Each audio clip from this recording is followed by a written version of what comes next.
Hey guys, this is Ben for Slash Gear. Today we're going to be taking a look at the HTC One V. This is the entry-level offering from HTC in the new One series lineup for 2012. We've already reviewed the HTC One X and the One S, so let's take a look at the more modest entry into the series. In terms of specs, you're looking at a 3.7-inch display with an 800 by 480 resolution, 1 GHz single-core Snapdragon S2 processor, 512 megabytes of RAM, 5 megapixel camera with an f2.0 lens, and a built-in 1500 milliamp hour battery. Just going around the device for a second, on this side you'll find micro USB. On the top you've got 3.5mm headphone jack, the notification LED along with power, and on this side just a volume rocker. On the back, you've got the 5 megapixel camera along with the LED flash, unibody aluminium construction, which is extremely nice considering the price point this phone is trying to hit, especially compared, to other devices from Samsung and LG, which is, slathered in plastic and whatnot. It goes a long way to a very, very nice device. You got this rubberized texture around the camera as well as the bottom, with the Beats Audio branding and the speaker grill. So, in terms of software, it's very much the Sense 4.0 that you all know and love, or maybe hate already. But on the V, some things have been pared back just due to horsepower, pretty much. For instance, you only get 5 home screens instead of 7. Not a huge deal. You could always put another launcher on there, but if it's, maybe you want 7, I don't know.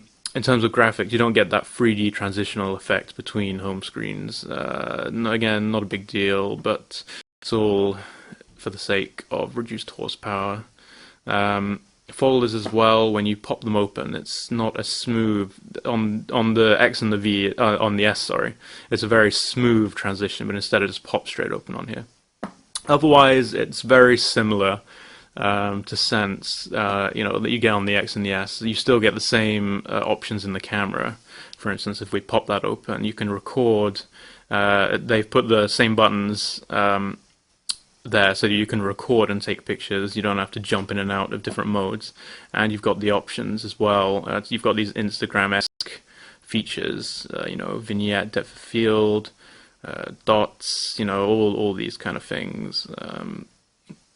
And you can modify them, as you can see. You've also got a digital zoom as well, which actually gets a little bit laggy once you start using it, so we recommend that you don't.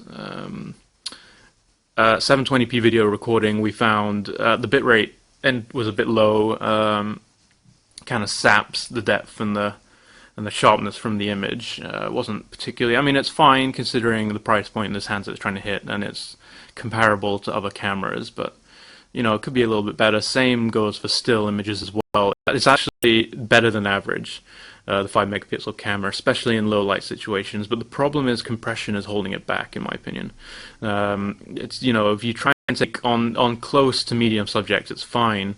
But on distant objects and buildings and whatnot, if you zoom in on the computer, you can really see the compression smoothing over the fine details. You get lots of blocks, lots of bringing around sharp edges and whatnot. Not a particularly, it just seems a bit stingy on HTC's part. They could have bumped it slightly.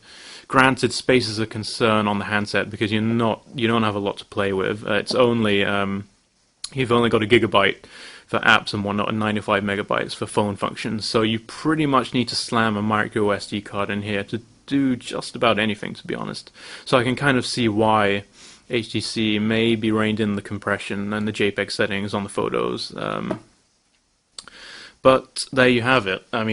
Maybe if you root this device, you'll be able to tinker with that, but for everyone else who doesn't want to root and they're just dealing with the stock device, then that's, I don't know, it kind of holds the camera back a little bit. It's better than average, but it could have been the best camera in its class. In terms of screen quality, this is, it's without a doubt one of the best budget screens. The viewing angles are excellent, as is bright. That's you can't really get much better than that at this price point. Screen brightness, we've actually had to turn this down for this video as well. It's on about 25-30% right now, and it just goes to eye-watering levels if you crank it right up. It's a fantastic screen for the price. compared to other devices as well. Granted, pixel density, it's on the 3.7-inch 800 by 480, it's about 252 pixels per inch. Granted, you know, you're not going to touch the 300 plus that you're getting on the X and the Galaxy Nexus and the 4S and whatnot. But I mean, this for if you're coming from a lower resolution smartphone, or you know, it's your first smartphone, I think you're going to be very pleased with the screen, and you can always make a jump to a higher end device in the future.